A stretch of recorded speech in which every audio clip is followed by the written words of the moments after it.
Excel is really great when you are looking at one criteria to look up one piece of information.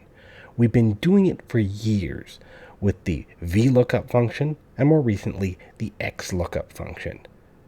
The problem is, what happens when we have multiple criteria and we need to look up a piece of information? It's not that straightforward. In this video, we'll go over a way to solve this problem. Are you ready? Let's go! In this video, we'll be working with a list of fictional basketball players. We have a list of their names, their teams, and their positions. What we'll be trying to do is get their position based on their name. We're going to start by looking up Alex Gonzalez. To find his position, we start with XLOOKUP. We'll be looking in cell F2. We're looking in the basketball players table and the player name field. And we're looking up in the basketball players table, the position field. We'll also add not found as an extra field, in case the formula returns nothing. This formula, as expected, returns a C for the center position. Let's try another player, Blake Thompson. We'll change the player name from Alex Gonzalez to Blake Thompson. We can see that this player has the position PF for power forward. But in this case, we have two players named Blake Thompson. One is a power forward for the Space City Strikers.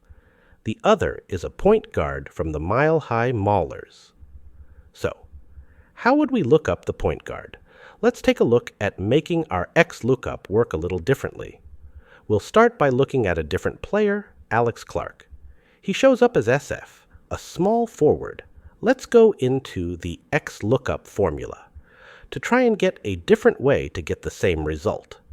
We'll delete everything up to the not found argument. For the first argument, we're going to look up the number 1. For the second argument, what we're looking up, we're going to add in brackets, the player name field from the basketball players table. And we'll see when it equals the selected player in F2. Finally, for what we're returning, it will be the position field. And it says that the result is not found. We're going to go into the formula to see what's going on. If we look at the lookup array, it shows that the results are either true or false. These do not match against the one which we are looking up. But when we add a negative sign at the beginning, it changes the false results to zeros, and the second case, the true, to a -1.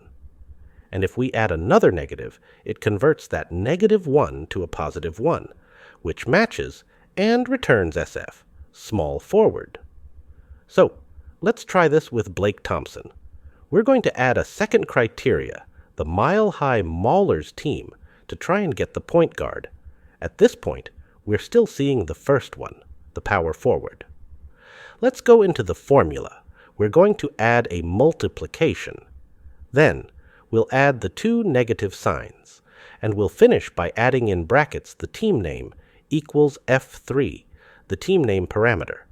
We can now see that the correct position is showing PG, point guard. If we go into the formula, we can see that there is only one case where the number 1 shows in the lookup array. That is where both the player name and team name equal the parameters. In that case, it calculates as 1 multiplied by 1. Let's see what the formula looks like when we remove the second condition. And in this case, we see two cases with the number 1. XLOOKUP will return the first case, which is Blake Thompson from the Space City Strikers. We're going to just finish by putting the formula back the way it was, which is to show the correct case which matches both criteria. Thank you for taking the time to watch this video, and I hope that you learned something from it. In my next video, we'll build on this formula to develop a lambda function that allows for returning a lookup with multiple criteria, and I'd love to see you there.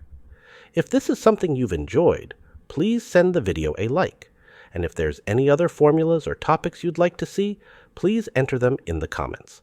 I'm looking forward to seeing all of you again in my next video.